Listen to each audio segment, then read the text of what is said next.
Boa tarde, galerinha. Novamente, de novo, eu por aqui, o professor Marcos Vinícius. Nós vamos falar hoje de um tema bastante importante dentro de produção vegetal, né? Um tema bastante simples, mas alguns termos podem se tornar complexos.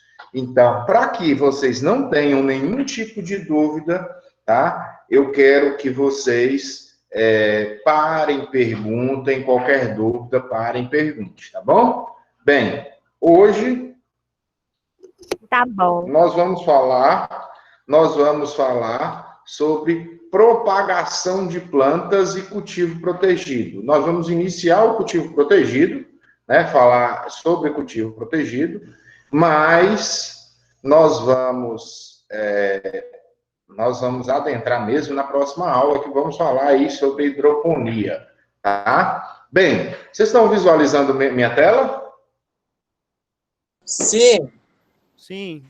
Show de bola, show de bola. Bem, quando a gente fala de produção agrícola, de produção, seja ela de olerícolas, seja ela de grandes culturas, seja ela de frutíferas, seja qualquer tipo de planta, né? Essas plantas, elas nascem com um único intuito: multiplicar, reproduzir e morrer, né? Como essas plantas, elas multiplicam, elas crescem, né? Reproduzem e morrem, essas plantas, elas morrem, elas se reproduzem, então elas se devem propagar de alguma forma.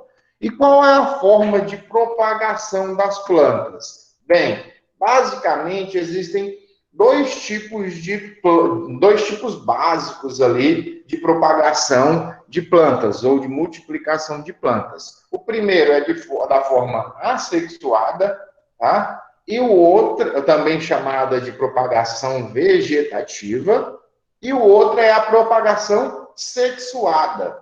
Nós vamos estudar hoje sobre esses dois tipos de multiplicação das plantas, né?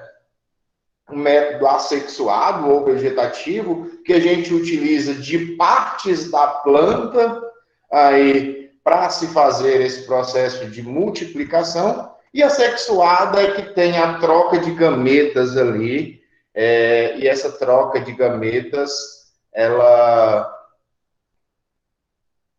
ocorre a produção de um novo ser. Basicamente, a reprodução aí, né, que é mais comum, é a propagação sexuada aí, tá? Bem, iniciando falando da propagação assexuada, deixa eu só fazer uma coisa aqui, que eu não queria iniciar com ela logo, eu queria iniciar com a outra, e esqueci de trocar a ordem para vocês.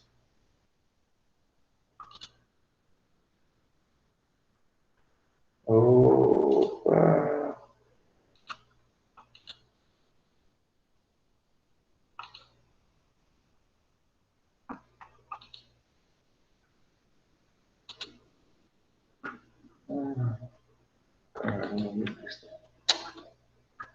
Oh, gente, desculpa, só um minuto.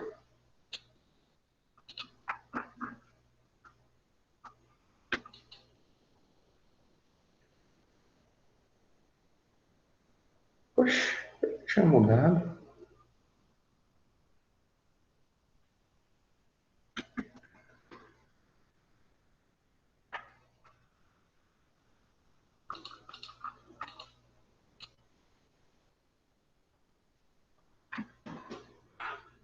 Bem, voltando, pessoal, desculpa aí pela falha, eu troquei aqui. Bem, quando a gente fala de propagação sexuada, né, nós temos células aí, que são células que a gente chama de gametas, ou células gaméticas, ou células reprodutoras, de partes distintas de uma mesma planta ou de plantas diferentes, né? Que aí a gente chama de reprodução, perdão, de propagação. Não vou entrar nessa parte agora, não. Nossa Senhora. Só um minuto. que a gente chama aí de multiplicação cruzada, ou que a gente chama de autofecundação, né? Isso aí é um pouco de botânica, tá? Não sei se a professora de botânica, professora de biologia, já trabalhou isso com vocês. Quando a gente pega uma flor, existem flores, eu acho que na última aula a gente já falou, o professor também falou. Nossa. O outro professor já deve ter falado. Existem flores que elas são hermafroditas, que apresentam os dois sexos, existem flores que apresentam só sexos, flores masculinas ou só flores femininas. Né? Essas flores, quando elas se abrem, elas liberam, a flor masculina libera o grão de pólen, né? E a flor feminina, ela tem presente dentro da flor feminina o ovário. Esse ovário ele vai ser fecundado, né, o estigma desse ovário lá, desse aparelho reprodutor feminino, ele vai ser fecundado por esse grão de pólen, e após esse processo de fecundação ali, vai dar origem a uma nova semente. Essa nova semente que vai dar origem a uma nova planta, tá? Isso aí vai formar plantas novas, vai dar origem a uma nova planta. Como é que funciona basicamente esse processo de produção sexuada? Primeiro, ocorre na abertura dos botões florais. Eu tenho uma flor masculina, uma flor feminina, ou uma flor masculina e feminina na mesma, a estrutura masculina e feminina na mesma flor. Quando eu falo isso, vocês entendem o que eu estou falando? Flor masculina, flor feminina, flor hermafrodita? Só para eu ter noção. Sim. Sim, professor. Mais ou menos, mais ou Mais ou menos. Consegue, Eu peguei a aula pela metade aqui agora. Não, professor, não. Bem, vamos lá. A flor masculina é aquela que apresenta o aparelho reprodutor masculino. Tá? A flor feminina é aquela que apresenta o aparelho reprodutor feminino. E a flor hermafrodita é aquela que apresenta aparelho reprodutor masculino e feminino na mesma flor. Tá? É o que a gente fala que a flor ela tem os dois sexos, tanto o masculino quanto o feminino.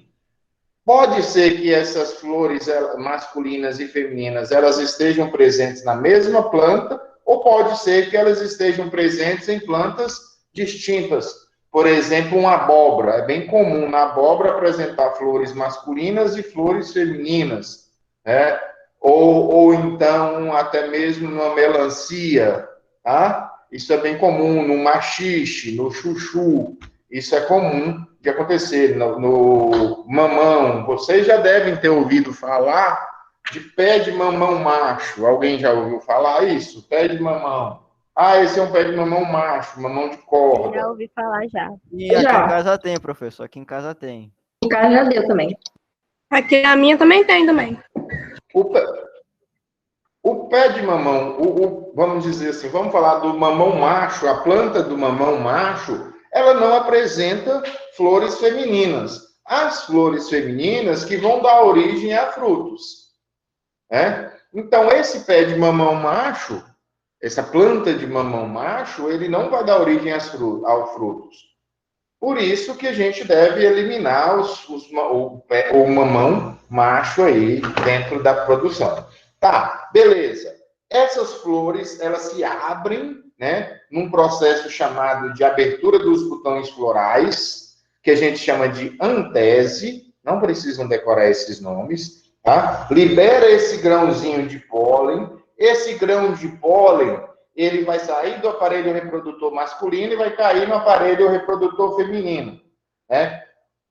O aparelho reprodutor masculino, ele é chamado de androceu. O aparelho reprodutor feminino é chamado de gineceu. Então, esses grãos de pólen que estão presentes ali dentro do androceu, eles vão sair e até o estigma, que é a abertura do botão floral ali, é onde o grão de pólen ele vai entrar. Ele entrou, ele fecundou, que a gente chama de que ele germinou esse grão de pólen, ele vai descer até o óvulo. O ovário que tem o óvulo, né? Depois que entrar lá dentro do óvulo, vai ocorrer aí o que a gente chama de meioses. Perdão. Ocorre o que a gente chama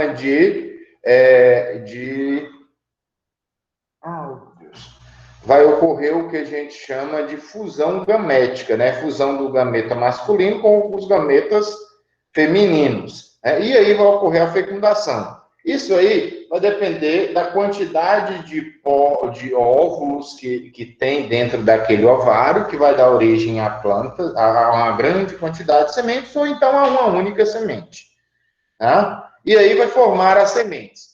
O óvulo fecundado, ele vai dar origem às sementes. O ovário fecundado, ele vai dar origem ao fruto. Tá bom? Entendido isso?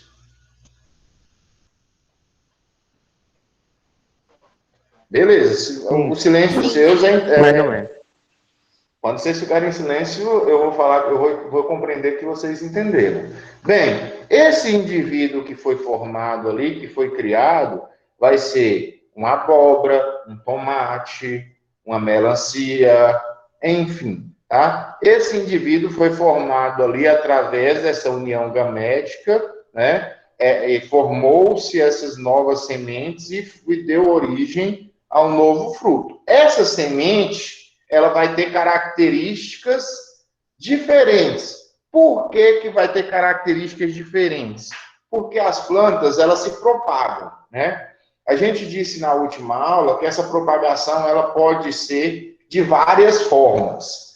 E pode ser através de várias formas, através do vento, através do morcego, através do beija-flor, através das abelhas. A gente disse isso, não foi?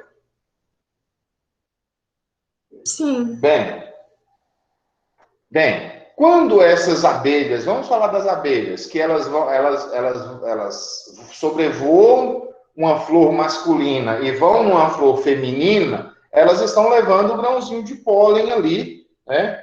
Ou vão de uma flor a outra, ela está levando o grãozinho de pólen de uma flor para uma outra flor. Essa outra planta, por exemplo, se ocorreu aí essa fecundação que a gente chama de fecundação cruzada entre plantas, quando a fecundação ela é de uma planta para uma outra planta, é o que a gente chama de fecundação cruzada. Quando ela é de uma mesma flor de um aparelho reprodutor de uma flor para o aparelho reprodutor, do aparelho reprodutor masculino de uma flor para o aparelho reprodutor feminino da mesma flor, né, é o que a gente chama de autofecundação, tá? Isso aí é bem comum. O problema é o seguinte, que pode vir, quando ela faz o cruzamento de uma flor diferente, vamos dizer assim, aqui é uma florzinha, o grão de pólen, ele foi levado para essa outra florzinha dessa outra planta. Isso aqui vai dar origem um novo ser, né? Ali vai dar origem, através desse cruzamento, vai dar origem a um novo ser. Esse novo ser, ele pode ter características que são superiores aos progenitores, que são os pais dele, pode ser com características iguais aos pais dele, entretanto, também eles podem ser com características inferiores aos pais. Por exemplo, esse indivíduo aqui que cruzou, ele tem ele é um indivíduo não muito bom, não muito produtivo, né? Então, ele pode adquirir esse novo ser, essa nova plantinha aqui que vai nascer, ela pode ter as características genéticas dessa outra plantinha que tem a produtividade, a produtividade menor, tá? Então, isso é uma das características desses novos indivíduos que são formados através da propagação de plantas sexuadamente, tá? Quais são as finalidades da propagação sexuada? Não necessariamente dentro da olericultura, mas existem algumas plantas, por exemplo, o tomate, existem plantas como o chuchu, Algumas plantas da família das cucurbitáceas, de maneira geral, se faz aí a utilização de porta-enxertos, né? Ou que a gente chama de cavalos, tá? Que a gente vai explicar mais à frente o que é. Alguém? Eu não consigo visualizar as dúvidas de vocês. Alguém escreveu alguma coisa? Aqui tem uns 10. Eu acho que não. Eu não consigo. Alguém Qualquer levantou coisa a vocês. mão. Acho que é o Rafael alguma coisa. Apareceu aqui. Pois não, Rafael.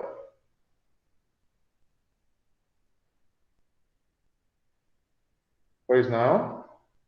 Ah, tá. Ele falou que Então vamos foi lá. Ele falou que foi sem querer. É porque eu não consigo visualizar o chat lá agora. Então, vocês falem aí e o outro pergunta aqui para mim, tá bom? Bem, como eu falei, as características, durante esse cruzamento aí, forma-se cultivares, pode ser cultivares inferiores ou pode ser cultivares superiores. Como assim superiores, professor? Ocorre... Alguém está com eco aí. Desliga o microfone. Tem alguém com o microfone ligado? Ou sou eu mesmo? Como assim superiores, professor? Essa plantinha aqui, ela tem grande produção e essa aqui tem grande produção. Elas cruzaram e deram origem a uma nova plantinha. Essa aqui vai produzir 10. Essa aqui produz 10 também. Sei lá, 10 quilos. Vou falar 10 quilos. Essa planta aqui, ela vai produzir 18. Não necessariamente acontece isso. Ou 12, ou 11. A produção média das plantas é de 10, né? 10 quilos, por exemplo. Essa aqui ela é uma planta que ela produziu, em média, de 15 quilos. Isso são vários experimentos que são feitos aí ao longo, por isso que esses trabalhos de melhoramento genético existem, né? E aí, pessoal, eu posso utilizar essa planta aqui como uma nova cultivar. Ou então, vamos dizer, essa planta aqui, ó, essa planta e essa planta, ela tem as características iguais, elas são plantas iguais. Essa planta aqui, por exemplo, essa planta aqui, ela é suscetível a uma doença. Essas duas aqui, elas são suscetíveis. Se aquela doença aparecer, essas plantas elas vão sofrer com isso. Elas cruzaram entre si, né? Houve essa troca gamética, e essa planta aqui, que foi originada dessas duas aqui, desse cruzamento dessas duas plantas, ela é resistente a essa determinada doença. Isso aí é o que a gente chama de um novo cultivar, tá? Isso aí são uma das características, mas existe déficit hídrico, né? Enfim, existe uma infinidade de características, tá? Existem plantas ali para formar essas plantas de propagação sexuada, elas podem ser utilizadas para a formação de mudas aí, conservando as características da espécie. Por exemplo, mamão. Hoje já se faz a multiplicação, a enxertia de mamão, mas devido às características do caule do mamão, né, essa enxertia é bastante complicada. O maracujá também, ele é uma planta que ela se propaga muito rápido, então não tem necessidade. Não são necessariamente olerícolas, tá? São plantas da fruticultura. Mas eu só trouxe para ilustrar aqui para vocês. Bem, a propagação de plantas, ela não pode ser multiplicada por outro meio, tá? É uma forma também. E a obtenção de plantas livres de vírus. Os vírus, eles não são propagados via semente. Então, por isso, quando eu quero uma planta livre de vírus, eu faço a propagação sexuada. Beleza? Posso continuar? Beleza. Pode. Beleza, então, vou continuar. Bem, uma outra desvantagem em relação à propagação, uma das desvantagens em relação das propagações sexuadas é que, geralmente, em plantas frutíferas, não é o caso das plantas olerícolas, que elas têm, geralmente, uma das características que a gente disse das plantas olerícolas é que ela possui ciclo rápido, né? Então, esse longo período aí, até atingir a maturidade, ele não ocorre nas olerícolas. Entretanto, ele vai ocorrer nas frutíferas, tá? E uma planta frutífera oriunda de semente, ela vai demorar de 3, 4 até 5 anos, até mais anos, dependendo da planta, para iniciar o processo produtivo. Quando a gente trabalha com a propagação assexuada, isso aí vai demorar cerca de 1 ano e meio, 1 ano aí, depois que a muda tiver... Não, perdão. Depois que a muda estiver pronta, até produzir a muda vai em torno de 1 ano, mas depois de pronta, com 6 meses, ela inicia o processo produtivo. E uma outra desvantagem que existe variação entre plantas, como a gente já disse. Vai ter plantas com as mesmas características das plantas mães e com características inferiores e superiores. E essa variação de plantas aí, essa falta de homogeneidade, todo mundo sabe o que é homogeneidade? Homogêneo, deriva do homogêneo, né?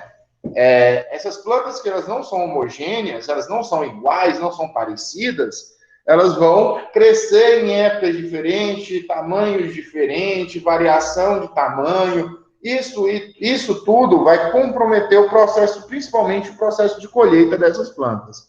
Tá? Quando a gente vai selecionar plantas, esse tipo de plantas, a gente primeiro precisa selecionar as plantas matrizes. O que são plantas matrizes? As plantas mães. A matriz, o início, né? A primeira, vamos dizer assim. Então, essa planta que eu vou escolher, ela deve possuir características bastante específicas. Eu vou selecionar uma planta que tem baixa produção? Não, né? Logicamente que não. Eu vou selecionar uma planta de tomate que tem frutos feios comercialmente, visualmente, essa planta produz frutos feios? Não. Por quê? Porque a parte da compra, ela é feita através do olho, da visualização do cliente para com o determinado produto, né? Então, ele não pode escolher essa planta ali. Então, eu vou selecionar frutos ali com boas características, seja um tomate, um jiló, enfim, tá? As plantas matrizes, ela deve ter sanidade, ou seja, livre de vírus, de doenças, de pragas, tá? Elas devem ter alto vigor, né? O vigor é uma característica que está relacionada à germinação, ao crescimento da muda, ao crescimento da planta, enfim. Precocidade, geralmente a gente seleciona, uma das características selecionadas aí é a precocidade de produção, tá? E também possuir baixo índice de sementes nos frutos, que é uma das características hoje em dia que o mercado vem exigindo, reduzindo a quantidade de semente nos frutos. Mas isso não é geral, dentro das olerícolas, tá bom? Principalmente quando se fala propagação sexuada, é sabido que vai ter uma grande quantidade aí de sementes nos frutos. Bem,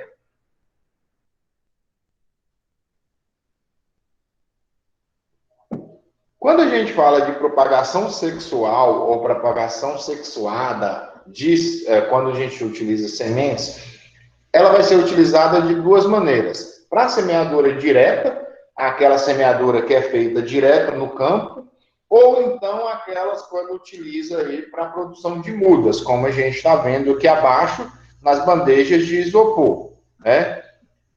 A semeadura direta, ela é utilizada principalmente para algumas culturas que elas exigem tem essa exigência. A batata é uma planta que ela não... A cenoura é uma das plantas que ela não pode fazer transplantio. Por quê? Porque a raiz. Se eu fizer o transplantio de uma semente, de uma muda de uma raiz de cenoura, essa cenoura ela vai ficar deformada, ela não vai atingir as características comerciais ali, tá? E aí esse cenoura ela vai ser descartada ou então ela vai ser vendida abaixo do preço. Outras culturas, por exemplo, beterraba, rabanete, quiabo, milho doce, tá? São culturas que também exigem, que são trabalhados, geralmente são trabalhados aí a semeadura direta. Opa. Bem, as vantagens da semeadura direta, uma das vantagens é a economia de mão de obra, né? Depois, com a utilização de máquinas ali, você faz logo o plantio de toda a área, tá? E depois, se necessário, fazer o desbaste, se necessário. Outra vantagem é a precocidade no desenvolvimento das plantas. Elas desenvolvem mais rapidamente depois de instalada no campo e adaptada no campo ali, ela já vai se desenvolver. Tem redução no ciclo de colheita aí, geralmente, tá, pessoal? E geralmente tem uma menor disseminação de patógenos ali quando comparado à propagação através de a propagação quando a gente utiliza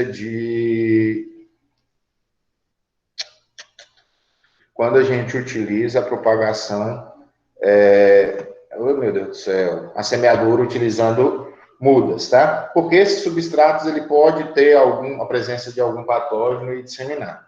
Bem, uma desvantagem é que o maior gasto de semente, geralmente quando a gente faz o plantio, geralmente a gente utiliza uma quantidade maior de semente, porque a gente sabe que não é 100% que a semente germina, e essas sementes que não germinaram, tá? Essas sementes, elas precisam aí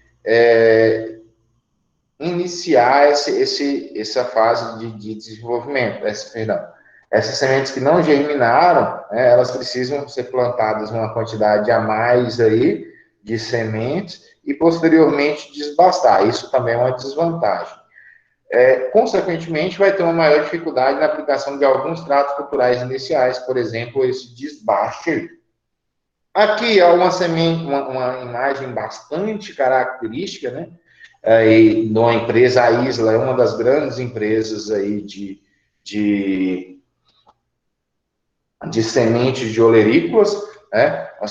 São sementes aí peletizadas. Essas sementes peletizadas geralmente são sementes tratadas com algum fungicida, por isso que elas têm essa coloração assim, essas cores. Não é a cor da semente, é a cor de um fungicida ou de um micronutriente, de um nutriente qualquer que é utilizado ali, e aí eles mudam, eles colocam essa coloração só para deixar as sementes teoricamente mais bonitas.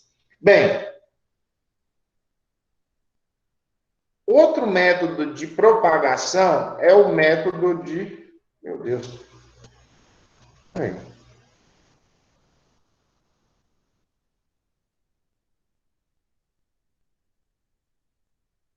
Tudo. Propagação seca parece que desconfigurou meus slides. Outro método de propagação é a propagação assexuada. A propagação assexuada, geralmente, ela utiliza de partes de uma planta ou de estruturas de uma planta, por exemplo, a raiz, a folha, ou bulbo, o caule, para que eu multiplique e dê origem a uma nova planta, né? Para que eu faço isso? Para possibilitar a multiplicação de plantas que elas não produzem sementes viáveis. Por exemplo, vocês já viram semente de banana? Não. Não. Vocês já viram semente de morango? Vocês já viram semente de morango? Não, São bem professor, pequenas. Não. As sementes de morango são aqueles pontinhos pretos dentro do morango, que fica ao redor da casca do morango, ao longo da casca do morango. As sementes de banana são aqueles pontinhos pretos também que ficam dentro da banana. Quando a gente corta a banana para fritar, por exemplo, a gente consegue visualizar aqueles pontinhos pretos. Essas sementes, né, geralmente não são viáveis. Por exemplo, uma semente de banana de 100%, 99% é inviável. Existe 1% dessas sementes que são viáveis. E o tempo e a mão de obra utilizada para isso, né, para essa viabilidade dessas sementes, é bastante grande, então não há necessidade. Tá? Ou também quando a planta ela não produz quantidade suficiente de sementes aí, eu faço então a propagação assexuada. Outra cultura que não produz sementes é o limão Tahiti. Vocês já viram semente de limão Tahiti? Aquele limão mais verde que é comercializado. Não. Geralmente, Eu tenho certeza que eu nunca vi. os outros, o limão cravo, limão rosa, né? Esses limões, eles possuem sementes e eles são utilizados como cavalo para se fazer a enxertia para a produção do limão Tahiti. Eu vou explicar essa questão do cavalo e do cavaleiro, tá? Calma aí. É o que não produzem sementes, laranja Bahia, uva, algumas variedades de uva, banana, tá? Deixa eu voltar aqui. Oh, meu Deus, meus slides desconfiguraram, gente, desculpa. Quais as vantagens da propagação assexuada? Bem, quando eu falo de propagação assexuada, existem alguns métodos que são trabalhados, tá? Uma das vantagens, uma das características ali das vantagens é a uniformidade do plantio. Todas as plantas, eu fui lá e tirei um galinho de uma planta. Ou, não, tirei, 10 galinhos de uma planta. Tá? Todos esses galhos aqui, eles vão dar origem a 10 novas plantas com as mesmas características da planta-mãe, daquela planta que foi retirada esses galhos. É como se essas plantas aqui fossem, entre aspas, clones idênticos da planta-mãe. Então, ela vai produzir a mesma quantidade de frutos, né, mais ou menos, que a planta-mãe ia produzir, né? Ela vai ter, se a planta-mãe ela tem resistência a uma determinada doença, ela vai possuir essas características. Se a planta-mãe ela tem grande vigor, ela vai ter grande vigor, tá? Então, são plantas com as mesmas características da planta-mãe. Então, elas vão crescer depois de plantadas no seu pomar, ou no seu viveiro, ou no seu canteiro, perdão, né? Elas vão crescer iguais ali. Então, o trato cultural para aquelas plantas, o manejo daquelas plantas, ele vai ser igual, porque existe essa uniformidade ali dentro desse plantio. Então, essas plantas, geralmente, elas têm maior produtividade, porque a gente seleciona as plantas matrizes mais produtivas. Geralmente, a gente busca selecionar também plantas matrizes maior precocidade, é o que a gente falou anteriormente. Não precisa desenvolver todo esse ciclo vegetativo para que essa planta comece a produzir, né? É um ciclo. Ela cresce, vai crescendo, chega na fase reprodutiva, faz a multiplicação e aí começa a produzir. Nessa fase aqui, eu vou lá, quando ela estiver na fase vegetativa próxima à reprodutiva, tiro um galinho aqui, planto, depois de estabelecida no campo, né, que isso vai demorar aí pode chegar a demorar 1 ano ou menos, ou 6 meses a 1 ano depois de pronta, né? Ela já começa a produzir. Então, aqui ela demoraria, 3, 5 anos, aqui ela demoraria 1 ano e meio, 1 ano, tá? Para começar a produzir. Geralmente, quando eu seleciono matrizes, aí eu vou selecionar matriz de maior qualidade. Então, os frutos, essas plantas que foram produzidas assexuadamente, elas têm melhor qualidade aí. E os produtos, eles vão ter também melhor qualidade. Uma desvantagem da propagação assexuada também é a uniformidade dos plantios. Uai, professor, mas como assim? Como desvantagem, se o senhor acabou de falar que ela é vantagem? Bem, a gente disse das várias vantagens.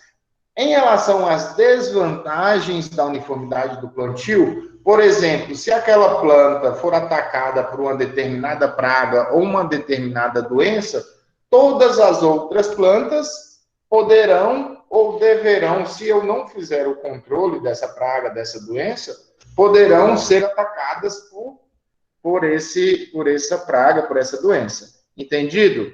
A questão da uniformidade do plantio ser uma vantagem e desvantagem? Sim. Sim. Beleza. Outra desvantagem é porque a gente precisa selecionar plantas matrizes. Né? Às vezes a gente acha que aquela planta matriz ela tem uma qualidade excepcional e aí a gente não seleciona de maneira correta. E a gente seleciona uma planta matriz e essa planta matriz, como a gente já disse, as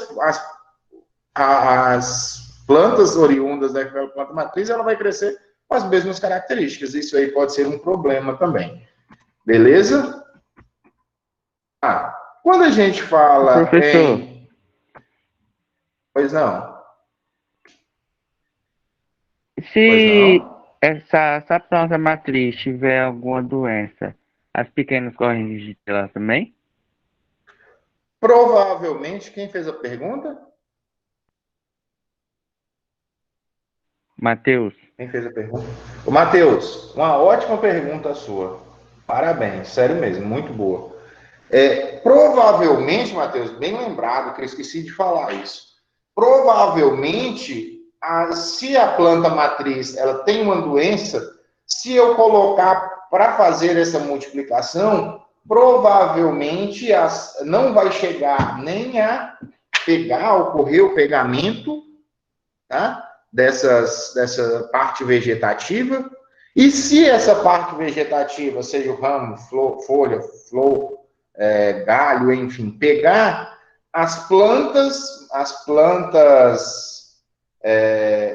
os filhos, vamos dizer assim, dessa planta matriz doente, elas vão carregar aquela doença. E aí, quando ela carregar essa doença, imagina aí, a planta do Matheus, a fazenda do Matheus, ela não tem aquele tipo de doença. O Matheus foi lá em Minas Gerais e comprou uma muda de uma determinada planta lá. Sei lá, a gente está vendo aqui de um morango. Eu chego lá e começo a plantar essas mudas dentro da minha propriedade. Provavelmente aquela doença ela vai se estabelecer naquele solo. Ou no solo, ou para as outras plantas ali presentes, você está disseminando doença. Bem lembrado, Matheus, essa aí me fez lembrar uma coisa bem comum, algo bem comum dentro das cidades, que são aqueles carros que de tempos em tempos nós visualizamos dentro das cidades vendendo mudas. Provavelmente vocês já viram esses carros aí em Ariquemes ou nas cidades aí que vocês moram, né? Vem um carro cheio de planta, cheio de muda, vendendo aquela muda para dentro da cidade. Vocês já viram isso? Já. Provavelmente. Aquilo ali pode ser mudas saudáveis, mas essas mudas elas podem também estar trazendo, para estar levando doença, estar levando pragas, tá? Então tem que ter muito cuidado com isso. Beleza? Posso dar continuidade? Pode. Sim. Boa pergunta, Matheus. Bem, continuando aí, quando a gente falou de propagação assexuada, é muito comum, tá, a propagação assexuada dentro da olericultura. Dentro da olericultura e da fruticultura. Na olericultura, o mais comum de utilizarmos ali, né, são partes vegetativas. Por exemplo, o alho, ele possui alguns bulbilhos, que a gente chama de bulbilhos. Cada dente, ou também chamado dente do alho ali, ele vai dar origem a uma nova planta. A batata, se você deixar a batata por um determinado tempo ali, ela começa a brotar. Essas brotações ali, elas vão dar origem a novos ramos, que vão dar origem a novos frutos, tá? que vão dar origem aí a novas plantas. O morango, ele possui estolões, é chamado de estolões. Esses estolões, depois eu posso, aqui vocês conseguem visualizar, ó. Esses estolões, eles começam a crescer. Se eu enterrar aqui, ele vai começar a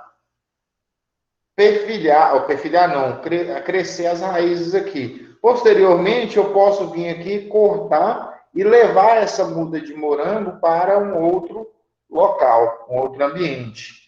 A batata doce, a mandioquinha, como a gente já viu aqui, pode possuir os rebentos, tá? Existem diversos... Isso aqui são métodos naturais que as plantas possuem. Por exemplo, alguém me dá um outro exemplo de um método que eu não falei aqui, natural?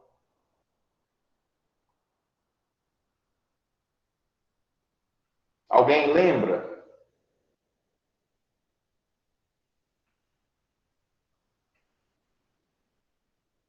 Lembra da horta da avó de vocês, ou da casa de vocês, ou do pai, da tia, da mãe de vocês, se tiver uma hortinha, o que ela planta lá e o que ela produz de maneira o que ela reproduz ali de maneira assexuada dentro da horta.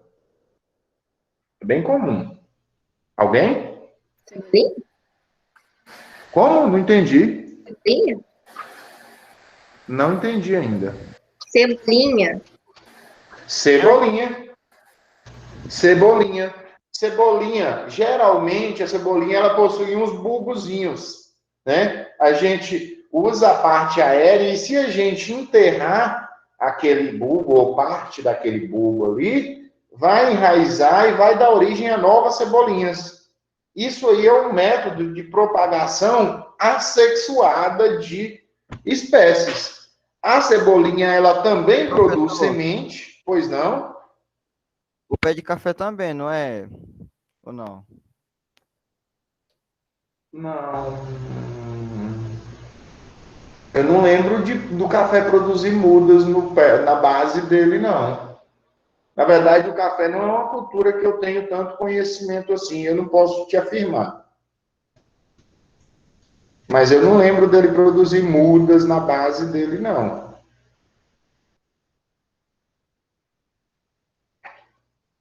Tá bom? Professor, Pois a não. couve-manteiga, que é aquela que dá a mudinha, tipo... A couve, boa, bem lembrado. A couve, quando ela começa a crescer, ela começa a liberar umas mudinhas ao longo do galho, né? Daquele caule principal. Quando eu pego aquela mudinha e eu enterro, eu consigo produzir uma nova plantinha de couve. É uma reprodução assexuada dessa planta. É uma multiplicação assexuada. Isso aí. Boa, ótimo. Vocês já estão conseguindo entender o que é a reprodução assexuada. Tem mais exemplos que vocês lembram de reprodução assexuada? Professor, o almeirão também seria ou não? O inhame? Ixi, o almeirão. Eu não lembro como é que é o crescimento do almeirão. Eu não lembro o crescimento do almeirão. Do inhame também. O inhame também, ele é um tubérculo. Né? Cará Ele vai também. crescendo as ramas e o cará, a mandioca. A mandioca, vocês já viram a mandioca? A mandioca a gente enterra a rama, né? Ou parte do caule, e dali daquele caule vai dar origem a uma nova plantinha que vai dar origem às raízes da mandioca. Essa aí é uma reprodução. O meu avô faz aqui, aí fica cheio de Como? mandioca. Todo ano, Isso no aí. tempo adequado lá, que ele acha adequado, ele vai, corta e planta. Isso aí, gente. Vocês estão entendendo. Graças a Deus que vocês entenderam, então, o que é a reprodução assexuada. Existem outras plantas que fazem reprodução assexuada? Existem uma infinidade de plantas. Eu vou dar um exemplo aqui. Todo mundo conhece pingo de ouro. Todo mundo lembra o que é o pingo de ouro?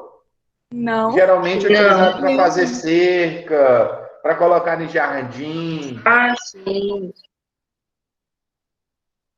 O pingo de ouro, ele é uma planta que ele reproduz facilmente. Algumas rosas, elas são reproduzidas assexuadamente.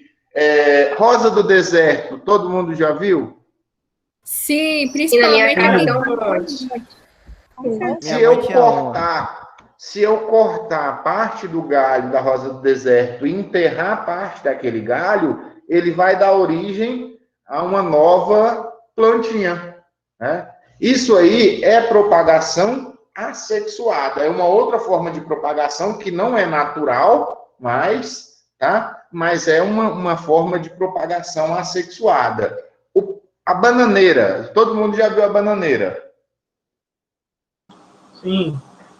Se eu retirar a muda daquela bananeira ali, aquelas mudas que nascem ao lado do pé, da planta de bananeira, do pé de banana, da planta da bananeira, isso ali vai dar uma origem a uma nova planta que vai dar origem ao novo cacho.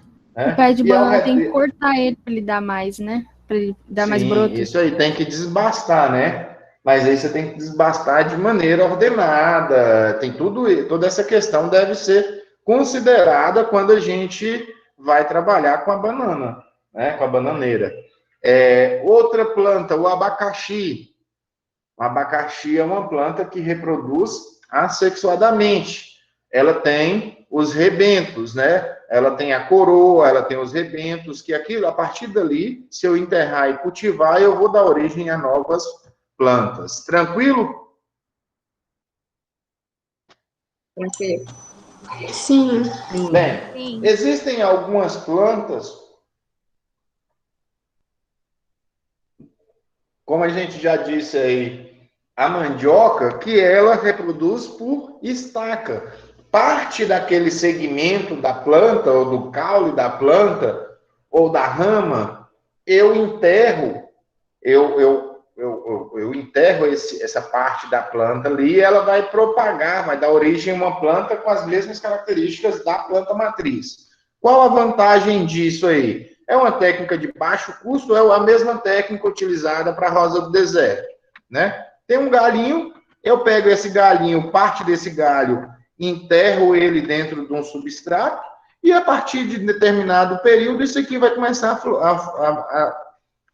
a dar origem a uma nova plantinha, tá? Vai começar a enraizar e vai dar origem ali a uma nova plantinha.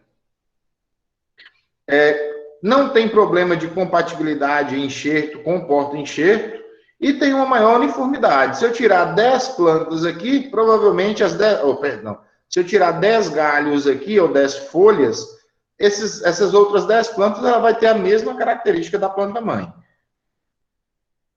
Qual a desvantagem? Maior risco de contaminação, maior risco de contaminação, tá? Uma menor longevidade dessas plantas, geralmente. Geralmente essas plantas aqui, quando elas crescem, por exemplo, se a planta mãe ela tem um crescimento, um sistema radicular pivotante, isso aí vocês já aprenderam a diferença de sistema radicular pivotante e sistema radicular fasciculado, né?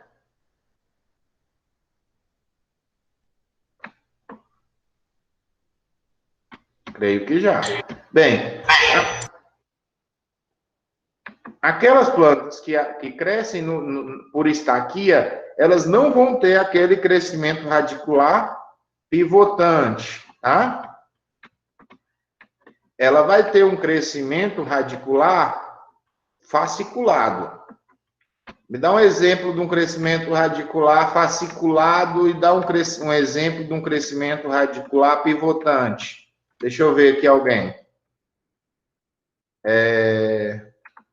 Professor, eu ia falar, eu pensei que a Aline ia falar, mas eu não entendi isso, não. Eu acho que eu O faltei. que você não entendeu?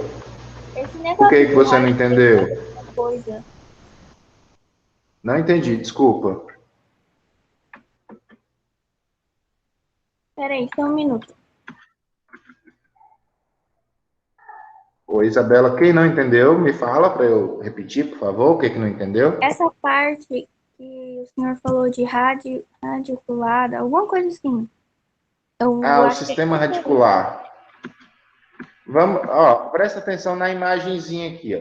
O sistema radicular pivotante é aquele que cresce uma única raiz, né? Essa raiz ela vai crescendo, crescendo, crescendo. Tá? Existem as raízes que a gente chama de secundária, as adventícias, mas essas raízes elas são em números menores. A mais importante é essa raiz aqui, que é a raiz pivotante. Ela vai crescendo para baixo, como se fosse uma planta de feijão. Uma outro sistema radicular é o sistema radicular fasciculado. É aquele que vai ter uma grande quantidade de raízes aqui finas. Geralmente são raízes aqui com a espessura mais grossa. Nessa aqui são formados uma grande quantidade de raízes aqui, ó, no sistema radicular. Esse é o sistema radicular fasciculado.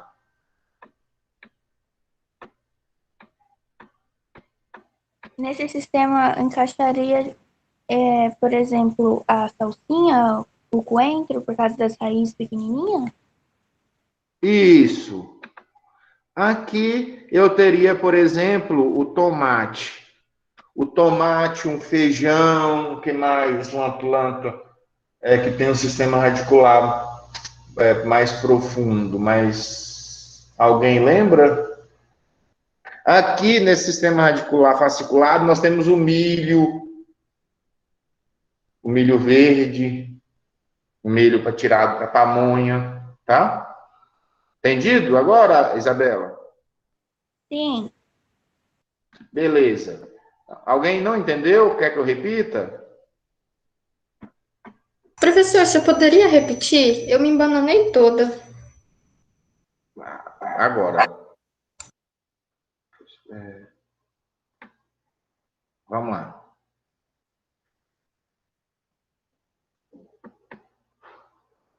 Nossa, minha letra é feia escrevendo no mouse. Não tem jeito, não. Bem, o sistema radicular pivotante, que aí nós temos como exemplo o sistema radicular do tomate, o sistema radicular do feijão, o sistema radicular, mas não é olerícola, né? Eu vou colocar assim, da soja, que mais? O sistema radicular.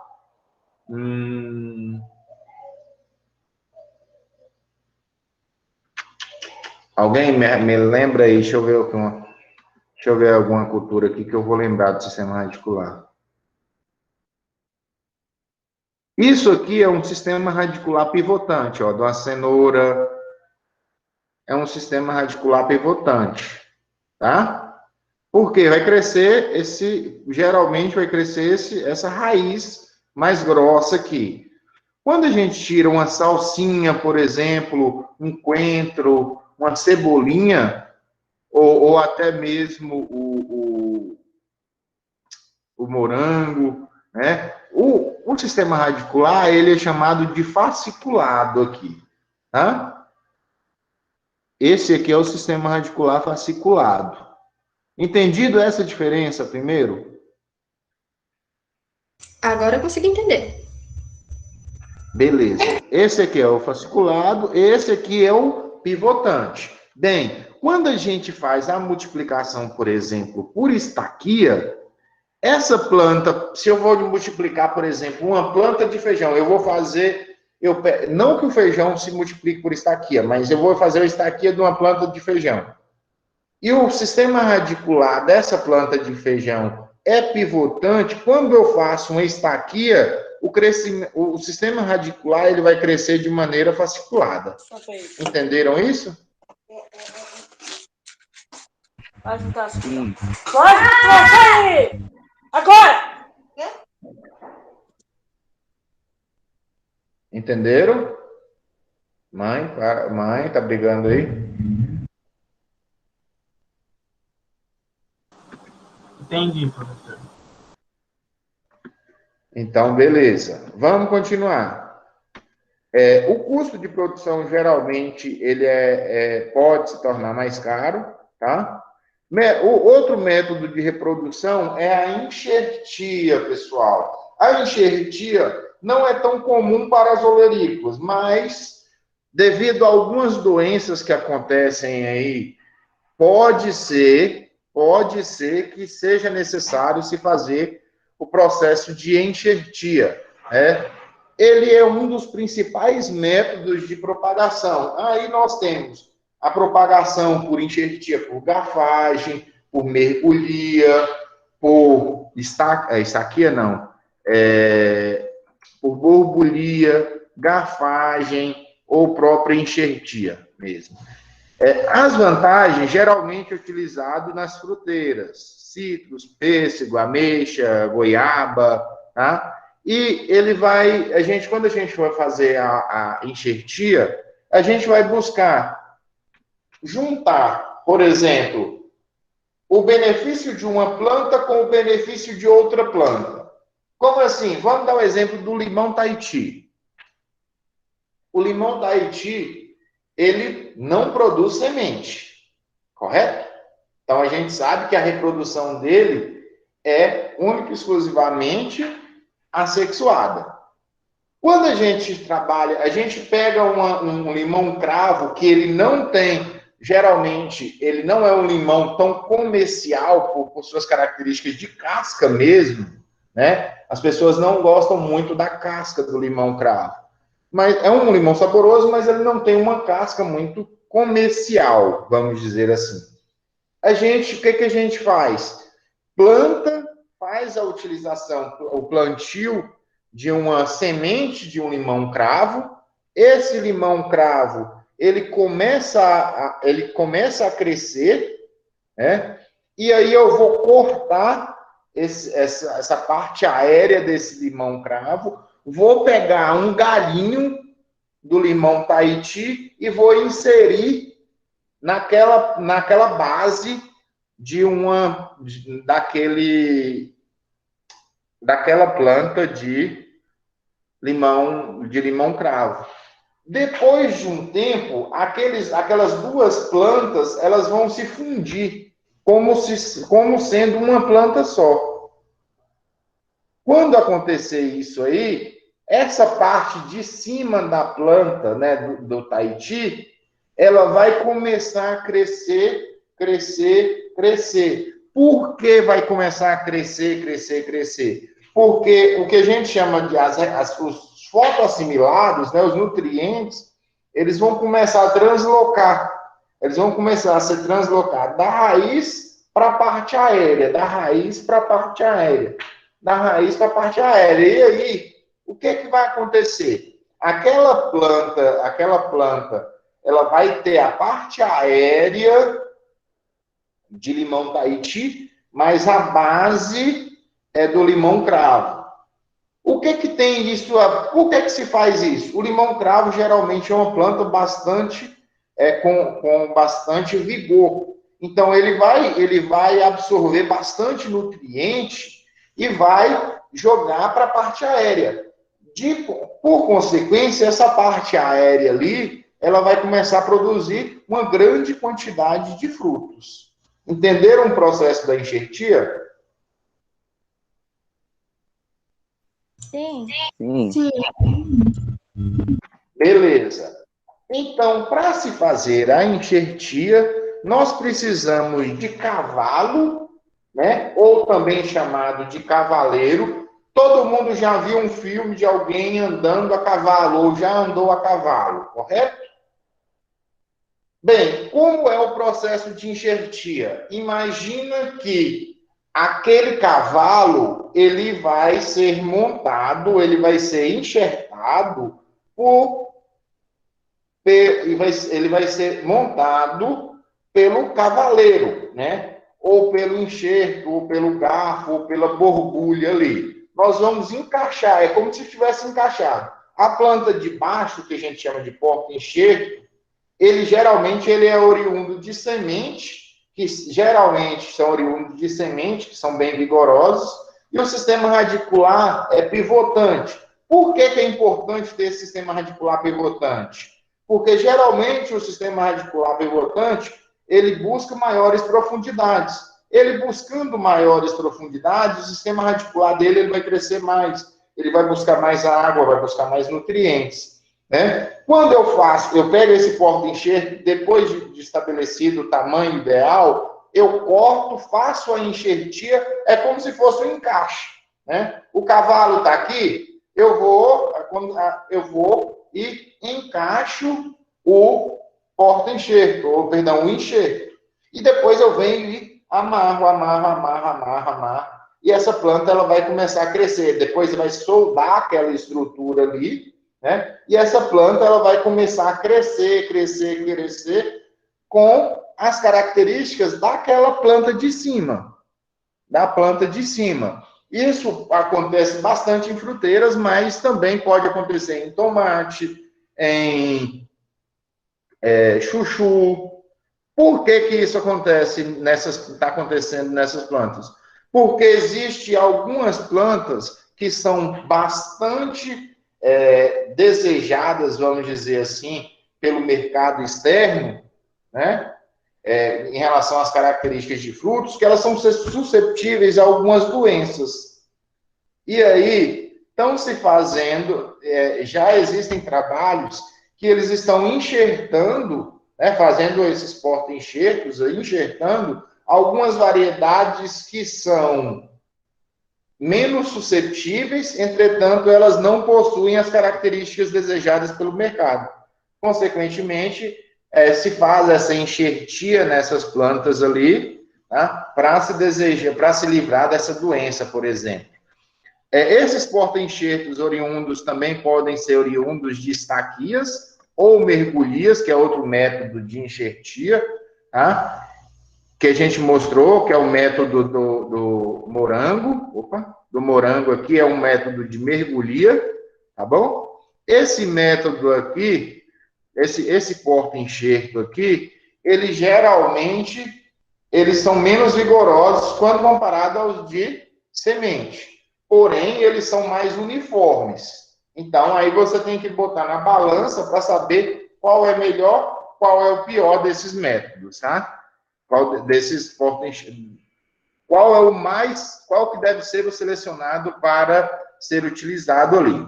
Bem, a gente disse que existe o porta-enxerto. Sobre esse porta-enxerto, será enxertado, o nome já diz por si, será enxertado uma determinada planta, né? Ou pode ser uma borbulha, um olhinho que a gente diz, um olhinho, ou pode ser um pedaço de galho ali no formato de garfo, né? Em cone, tá? Cortado em cone, ou também chamado de cavalo. Por que a gente pega isso? Para reduzir o período juvenil da planta, né? E buscando também melhores áreas foliares para se buscar maior produção, tá? Qual a finalidade da enxertia? Aproveitamento das características ali favoráveis do porta-enxerto, a gente já disse que ele é mais vigoroso, então a gente aproveita isso. A precocidade do enxerto e buscando sempre a maior produtividade para buscar aí propagar plantas também com difíceis multiplicações aí por outros métodos, por exemplo, propagação sexuada. Tá? Oi. Eu não sei se é verdade, mas o meu avô me disse que quando faz esse enxerto assim com o limão e a laranja, sai pocã, é verdade? Não, é mentira. Ele estava brincando. É esse homem. Não, pocã é pocã. Laranja é laranja. Se eu for enxertar, por exemplo, eu posso enxertar uma laranja no limão, mas vai sair a laranja. Entenderam? Entendeu? Sim. Não vai dar origem a uma nova planta, não. Para eu ter pocã, eu tenho que enxertar Apocan em um limão, uma laranja, né? Porque a apocan é a tangerina, né? Então eu tenho que fazer esse enxerto aí, tá bom? O enxerto é para o porta-enxerto é só para ter aquelas características desejadas do porta-enxerto lá. Não existe se eu misturar as duas, vai dar origem a uma nova planta, não. Isso aí só vai acontecer para dar origem a uma outra planta, né? Se ocorrer a fecundação cruzada ali, a reprodução sexuada. Aqui, pessoal, beleza? Respondido? Bem, aqui é uma mudinha, são mudinhas, né, que serão utilizadas como porta-enxertos, que posteriormente elas serão enxertadas. Ó, como vocês observam, elas estão dentro dos tubetes, né? Posteriormente, essas plantas aqui, como vocês observam, a maioria tem 2 plantas dentro do tubete. Elas vão ser desbastadas, permanecerão as melhores mudas, né? Essas melhores mudas ali, elas serão selecionadas. Ó, como é que isso aqui é um porta-enxerto, pessoal, oriundo de semente, tá bom? Observem essa imagem. Esse aqui é um porta-enxerto oriundo. Depois que essa planta ela atingir uma determinada altura, eu vou lá e corto essa plantinha. Ó, professor, mas não vai morrer? Eu vou desfolhar toda essa planta aqui, ó. E aí eu vou fazer a enxertia, que é isso aqui, ó. A parte de baixo, eu vou fazer um corte no meio, né? Opa, perdão. E eu vou... Essa outra muda aqui, essa aqui de uma outra planta, por exemplo, o limão Tahiti, é o exemplo que a gente está usando aqui, do Tahiti e do limão cravo. Esse limão Tahiti, eu venho e faço essa inserção aqui. Ó, enxerto, porta, enxerto. Cavaleiro, cavalo. Entenderam por quê agora? Agora sim. Sim. Show de bola, show de bola. Bem, depois que eu faço essa inserção aqui, eu venho, amarro. A partir de um determinado período... A partir de um determinado período, deixa eu só buscar aqui um negócio aqui para vocês. Só para vocês terem noção. É de fruta, mas vocês vão conseguir visualizar.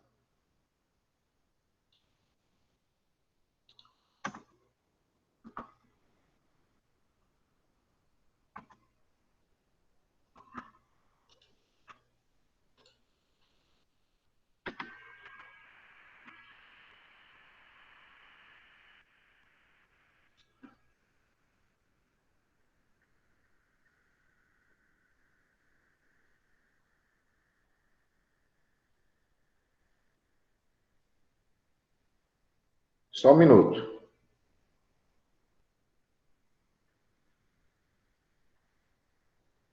Só a sequência aqui para que vocês... Vocês estão me ouvindo? Eu Sim. tô. Isso aqui é uma outra aula minha, de um outro local, que eu trabalho também, tá? Só para vocês conseguirem visualizar esse processo de enxertia. Aqui. Vocês estão vendo meus slides? Sim. Ó, são as mesmas imagens, eu tirei daqui para vocês, tá? Bem, a partir do determinado período que eu faço aquele processo de enxertia que eu mostrei anteriormente, né? Depois disso, começa a desenvolver, vocês conseguem visualizar aqui? A plantinha, essa mudinha nascendo? Sim. A partir de um determinado momento, essas plantas aqui, depois que ocorreu a fusão, não, ocorreu a fixação desse enxerto aqui, ela começa a crescer. Esse aqui é o limão Tahiti e aqui a base é de limão cravo, tá? Depois de um tempo, pessoal, que ela vai crescendo, crescendo, crescendo, eu vou e corto essa outra parte aérea aqui, ó. E aí as mudas, elas começam a crescer. Começam a crescer de maneira mais uniforme. Deixa eu ver só. Aqui, ó. Aqui é um método, aqui é o método que a gente chama de borbulia, que usa aqui o que a gente chama uma borbulha, né? Uma borbulha. Aí a gente faz a inserção dessa borbulha, como vocês podem ver nessa imagem, ocorre o pegamento, tá? Ocorre esse pegamento, eu dobro essa parte aérea aqui para reduzir esse que a gente chama de translocação dos fotoassimilados e eles ficarem acumulados aqui na base. Para que isso? Para favorecer esse pegamento e o desenvolvimento dessa planta aqui, ó. Depois de passou aqui, que essa planta ela estabeleceu, eu venho e...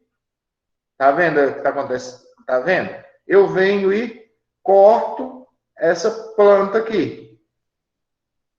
Essa parte aérea já desenvolvida. E aí, depois de cortar, vai ficar só aquela minha outra planta. Aqui a base é o limão cravo e aqui a parte aérea é o limão Tahiti.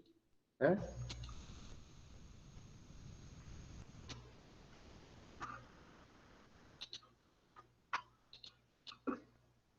Aqui é um outro tipo de enxertia também, tá? Um outro tipo de enxertia. Como eu já disse, existem vários tipos de enxertia, certo?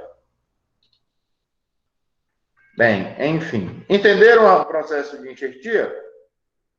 Sim. Sim, professor.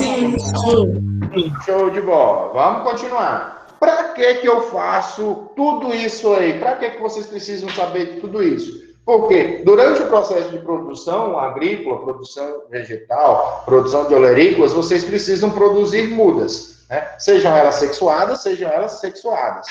A produção de mudas, você vai produzir a sua sementeira, né? Através, quando a propagação ela é sexuada, você produz, então, suas mudas e depois que você produzir suas mudas, você leva ela ao campo. Os canteiros, geralmente, eles devem ser cobertos com palha, capim seco, casca de arroz, enfim, tá? Para evitar esse estiolamento ali. O estiolamento é uma coisa bem comum e aí essas sementes, elas são enterradas dentro de substratos ali, tá? Na produção de mudas em viveiro, eu faço as sementeiras, faço a repicagem, que é tirar essas sementes, e depois eu levo elas para o viveiro e depois eu levo elas para o campo.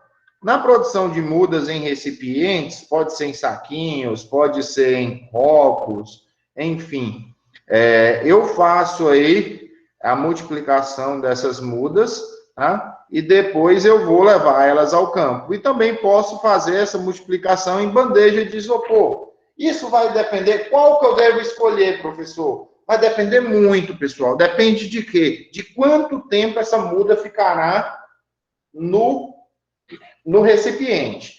Se for mudas de um tomate, por exemplo, que ela fica pouco tempo, ou de uma alface, que ela fica pouco tempo dentro dessa bandeja, perdão, eu posso utilizar uma bandeja, mas se eu for trabalhar com a muda que ela vai ficar muito tempo dentro desse recipiente, né? Então eu utilizo um recipiente maior ali, por exemplo, um saquinho, tá? Ou um copinho, um copo.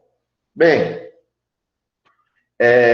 as bandejas geralmente utilizam de 72 células para hortaliças frutos, porque são hortaliças que elas crescem, elas precisam de um período maior, ou de 128 células aí para tomate, que são as solanáceas, né? Para pepino, que são as cucurbitáceas, para couve-flor, braxicáceas, repolho, a beterraba pode se utilizar também, de 200 células, alface, 288 células. Célula é cada compartimento disso aqui, pessoal. Cada um desse aqui é chamado de uma célula, tá? A alface é uma planta que ela não exige muito, ela cresce bastante, então esse crescimento dela aí, eu posso utilizar células menores, né? O crescimento da muda, ele vai depender, então, da quantidade do recipiente, do volume do recipiente, da quantidade de substratos presentes dentro do recipiente. Quanto maior a quantidade de substrato, maior é o crescimento das mudas ali, né? Então, vocês têm que se atentar a essas características também, tá bom? O componente básico para a produção de mudas em bandeja são a casa de vegetação, que é um assunto que a gente vai abordar daqui a pouquinho, o substrato, que vai depender do tipo de muda que você está trabalhando. Geralmente, mudas de hortaliças, a gente utiliza o substrato comercial, né? Esse substrato comercial, ele tem alta concentração de vermiculita, porque a vermiculita, ela tem alta retenção de água e disponibiliza, além disso, disponibiliza alguns nutrientes que são essenciais para o desenvolvimento inicial da muda, tá? Então, por causa disso, que geralmente utiliza-se os substratos comerciais. Outro fator que deve se atentar é a quantidade de irrigação, né? E, logicamente, utilizar sementes de qualidade para vocês obterem mudas de qualidade, como vocês podem ver, observar nas imagens a seguir. A irrigação, ela pode ser por microaspersão, subirrigação ou nebulização.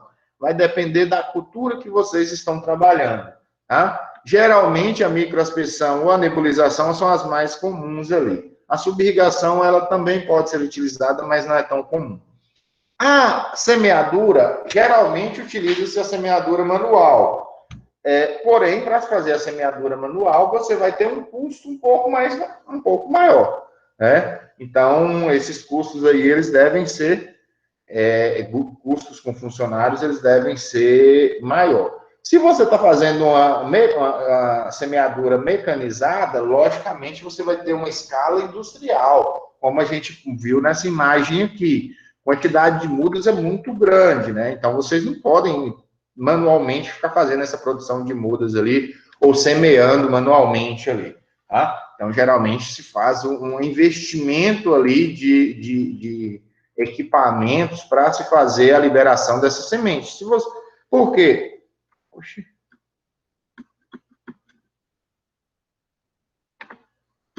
Por quê? Porque os custos aí são bastante elevados. Quais são as etapas que devem ser atentadas durante o processo de produção de mudas? Primeiro, a desinfecção da bandeja. A bandeja, uma das vantagens da bandeja é que ela pode ser reutilizada várias vezes, né? Mas todas as vezes que forem reutilizadas tais bandejas, elas devem ser desinfectadas, tá bom? Então, essas questões vocês têm que se atentar aí, que é a desinfecção da bandeja. Que é desinfectar, é inserir essas bandejas em água sanitária a 2%.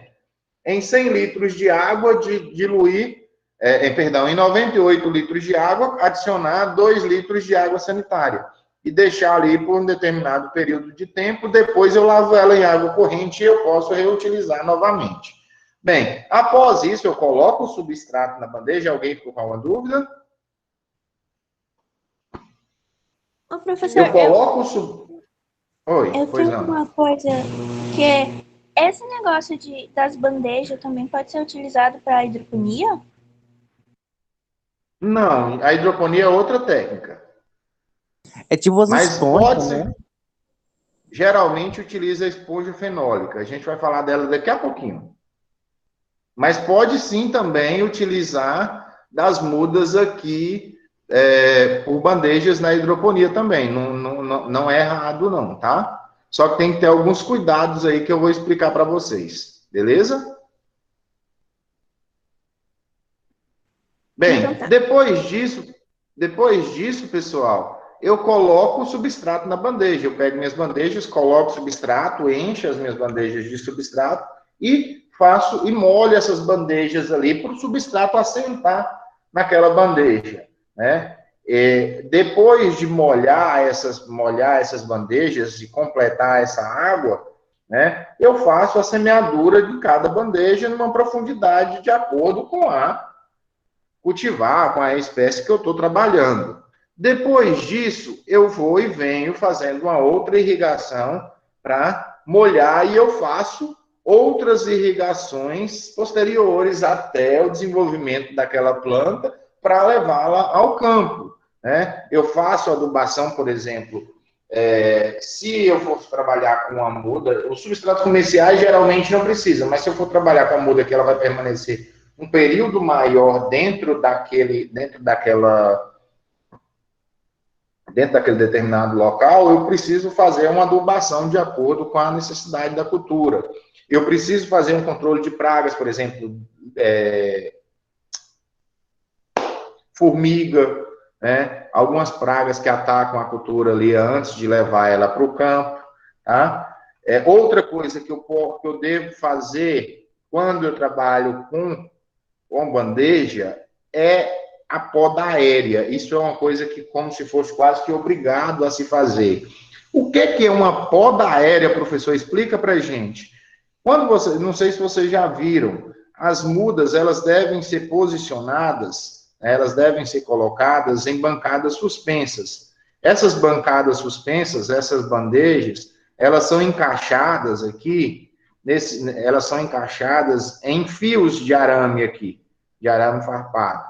Para que é colocado isso, professor? É só para enfeite? É porque é bonito? Porque é mais barato? Não, pessoal.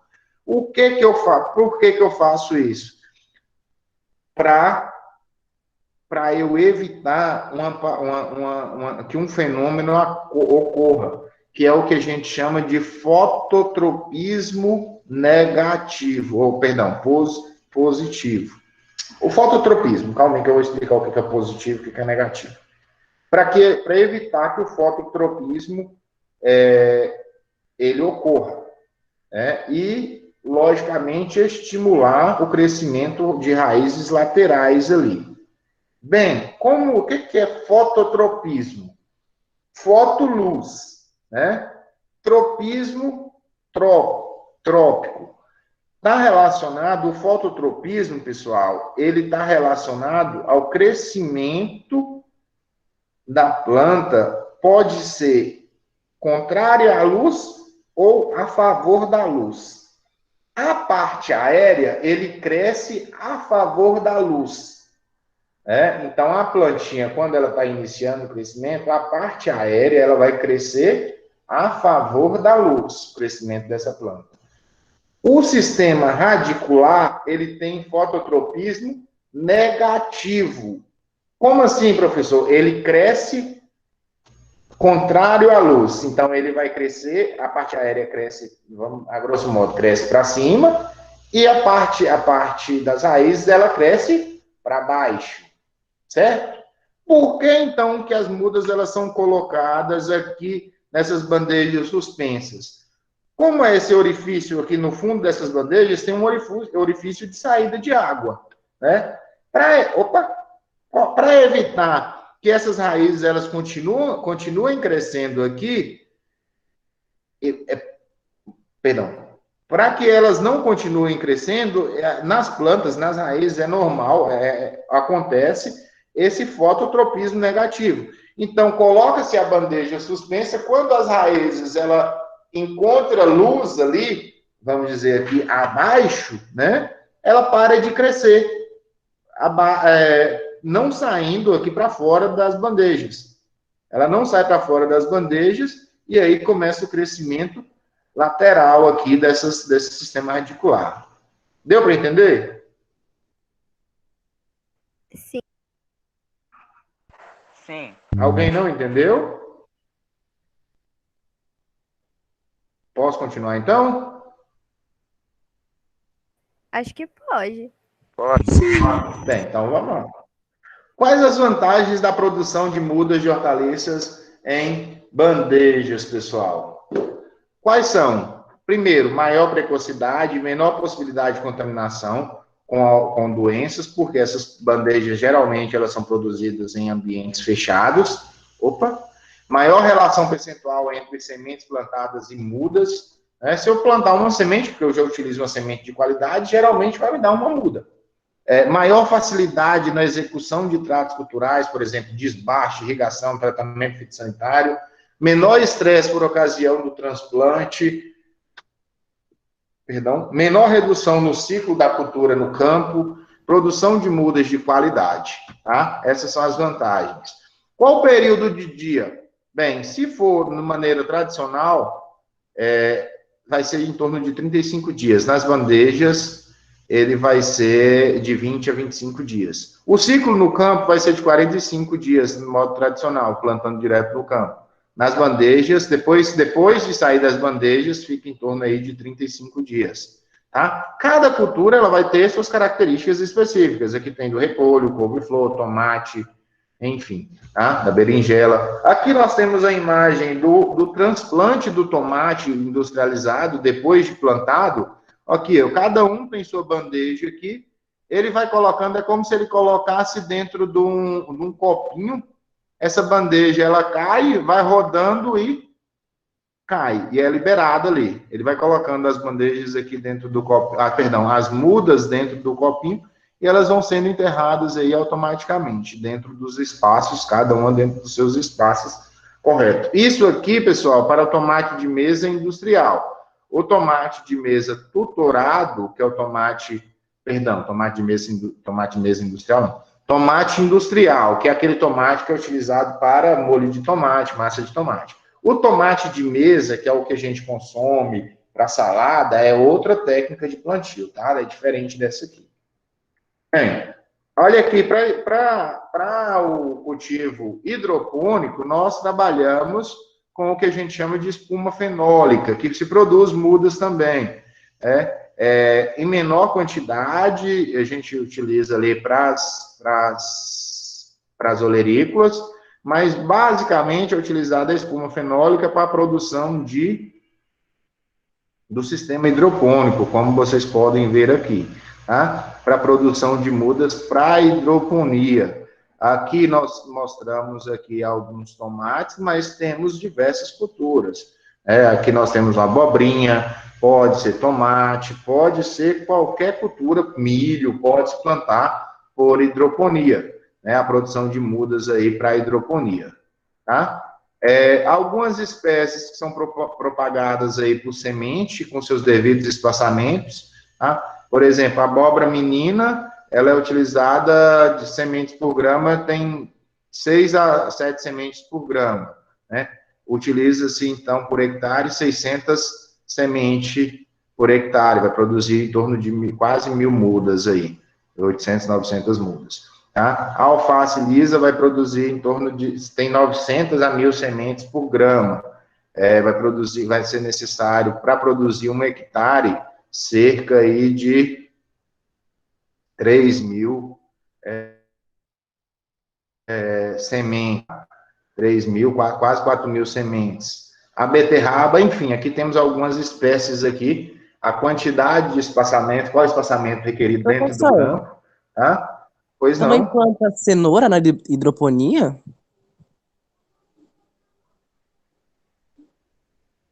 Não, eu não me recordo de ter produção de cenoura hidropônica.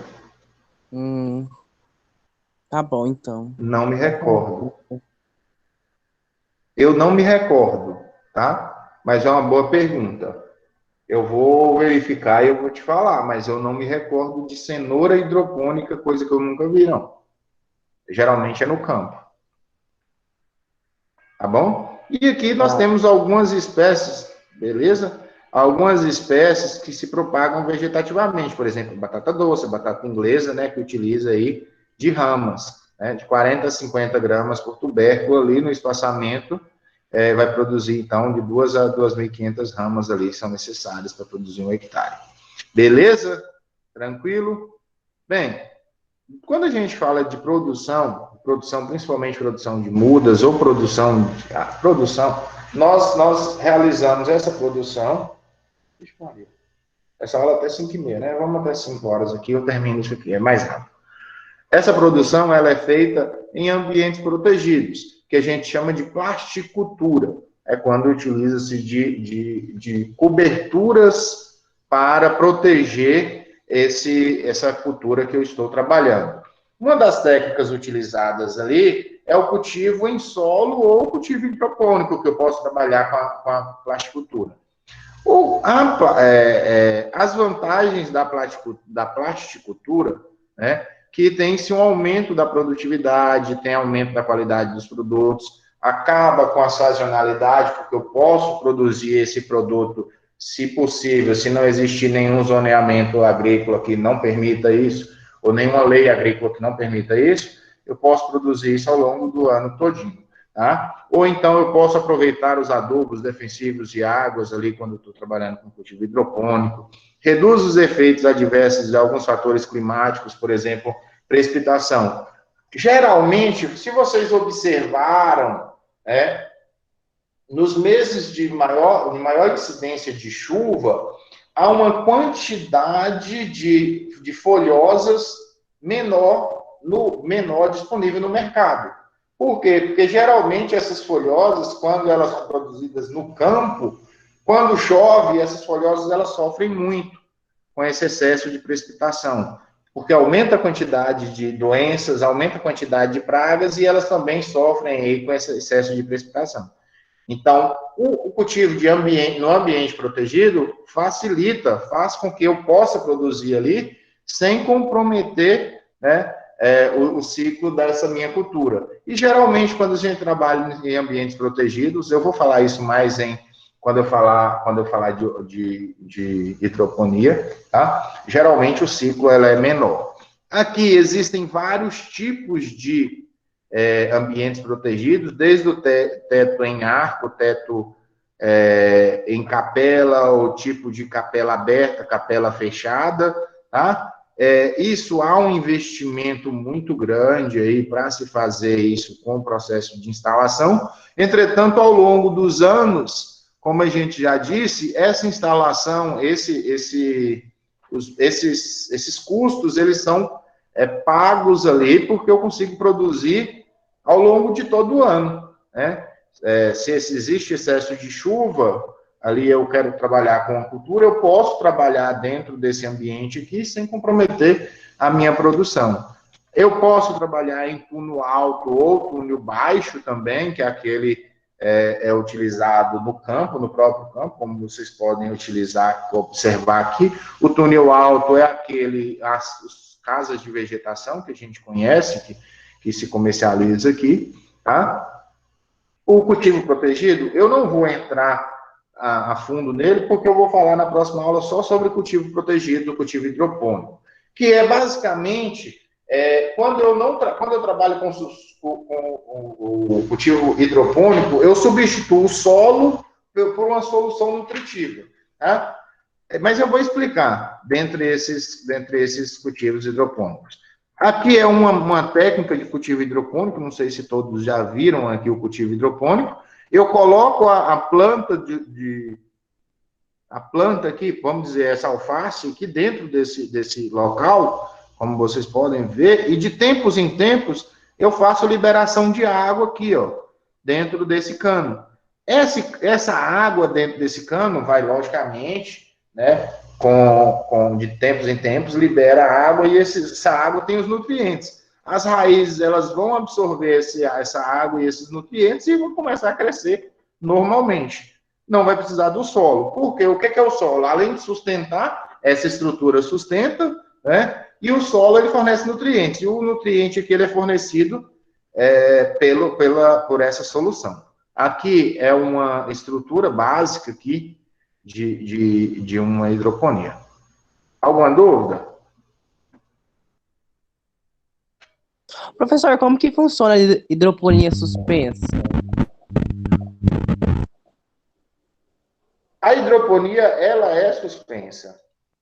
Tipo, tem Essa umas aqui, aí, ó, é deitada, tipo assim, essas aí, mas tem umas que é diferente, elas é tipo... você fala da hidroponia em pé. Espera aí que eu vou abrir aqui para vocês, você ver. É porque existem várias técnicas de hidroponia. Essa aqui é a mais comum. Né? Essa daí eu aqui é já a mais vi. comum. Essa aqui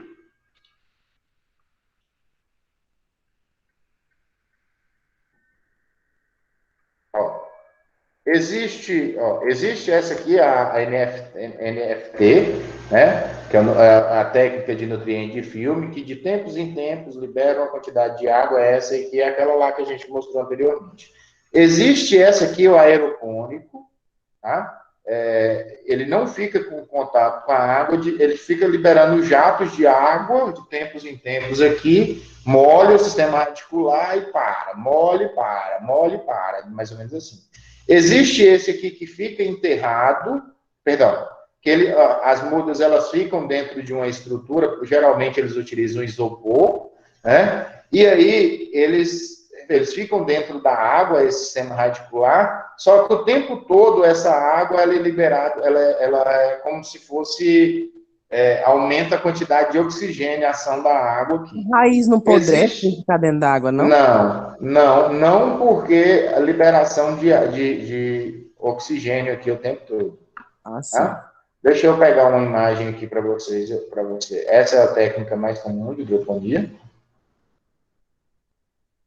Ah, meu Deus do céu, cadê?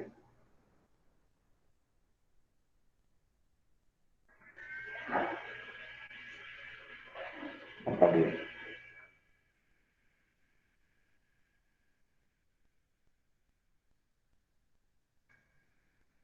Ah, meu Deus.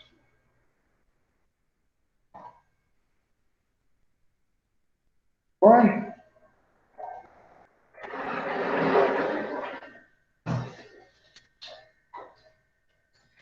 Eu vou ficar te devendo a imagem. Eu tinha essa imagem. Eu não sei onde eu coloquei, não. Era nessa aula aqui, eu não sei se eu apaguei. Mas é basicamente isso aqui, ó. Cadê? Deixa eu achar um slide aqui, peraí. Vou colocar no modo de apresentação. Peraí. O que é a hidroponia aérea? Ela é basicamente assim. É um tubo, né? E aqui são colocadas as plantas. É essa aqui que você já viu? Isso, essa daí que eu tava. O que acontece? Dentro desse tubo aqui, vai correr um outro tubo, ou pode ir paralelo, por fora, por cima, enfim. Nesse tubo aqui, é liberado aquele jato de água. Aí libera o jato de água, molha o sistema radicular e a planta continua crescendo aqui. Aí essa água que cai aqui, ela volta para o recipiente. Depois esse recipiente ele pega e libera de novo a água. É do mesmo modo. Só que esse sistema aqui a gente faz de uma maneira que a gente não fica visualizando esses canos aqui. Para que a gente utiliza isso aqui? Sei lá, numa recepção de um hotel, né, num ambiente mais bonito. Isso aqui é mais para mostrar, para ficar bonito, tá?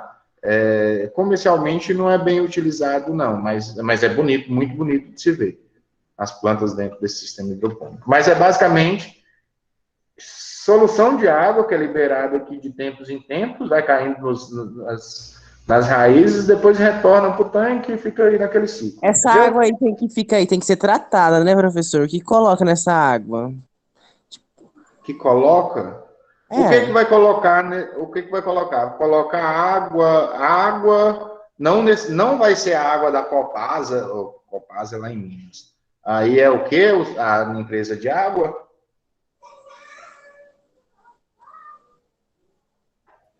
É água Jeriquemes. Enfim, não é da empresa mesmo, não é a mesma empresa. Se for essa água, ela precisa passar por um tratamento ali para ela perder esse cloro, para esse cloro evaporar, né? Depois, dentro dessa água são adicionados, por exemplo, nitrogênio, são adicionados cloreto de potássio, cálcio, fósforo, potássio, já disse, os micronutrientes, eles são diluídos nessa água e depois eles são jogados aqui, vamos dizer, né? Dentro desses tubos, ó, como vocês podem observar, eles são jogados e essa água com essa solução de nutrientes vai passando aqui, vai passando. Essa plantinha que está crescendo aqui, ela começa a absorver água e nutriente, começa a absorver água e nutriente, água e nutriente, água e nutriente. Por isso que elas crescem, geralmente elas crescem mais rápido. Porque a disponibilidade de nutrientes ali, ela vai ser toda hora suprida, ou rapidamente suprida ali pela necessidade de água. Entendido? Professor, Oi. Sim, professor. essa água, no caso, ela não é trocada? Não. Ela geralmente a gente troca essa água, deixa eu pegar aqui uma imagem. Ó, o que acontece? Automático. Entendeu, hein? Deixa eu achar uma imagem aqui.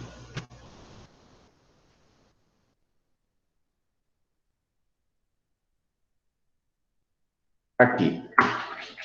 O que acontece? Essa água, ela vem pelo cano, pela tubulação, cai aqui, né, na parte mais alta, tem uma declividade aqui, e ela vem por declividade. Se vocês observarem, até na foto, dá para vocês observarem essa declividade. Ela cai, passa aí pelas mudas, cai dentro do tubo e cai dentro da caixa de novo. Viram? E aí, eu vou manter. O que eu tenho que saber aqui? Eu tenho que controlar o pH da água, a quantidade de nutrientes. Por quê que eu tenho que fazer isso? Essa reposição e esse controle. Porque todos os dias as plantas, elas absorvem a água, elas absorvem os nutrientes. Então, eu preciso ficar repondo esses nutrientes aqui. Ah, professor, troca a água quando aí? Geralmente é recomendado que se troque a água no final do ciclo. Por quê? Porque, porventura, aconteceu alguma coisa lá, né? Caiu, sei lá, contaminou com alguma coisa, então eu elimino essa água toda e inicio um novo ciclo com água limpa. Mas como assim, eu vou jogar fora? Não, eu pego aqui, essa água aqui, geralmente quem tem a produção hidropônica também tem a produção no solo. Eu pego essa água e destino para irrigação daquela que está plantado no solo. Né? É basicamente isso, gente. Tá? Esses nutrientes eu vou repondo todos os dias, controlando o pH e o que a gente chama de condutividade elétrica. E vou fazendo essa reposição desses nutrientes ali. Entendido? Entendi.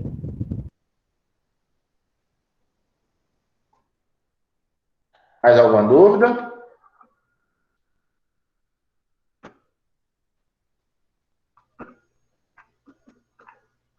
Por enquanto, não. Então, nós vamos encerrando por aqui a aula de hoje. Tá? Qualquer dúvida, vocês mandem mensagem para mim.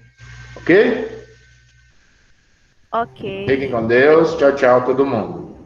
Tchau, Tchau, professor. Tchau, professor. Tchau. Tchau, professor. Tchau, Também, professor. fica com Deus também. Tchau. O senhor vai passar algum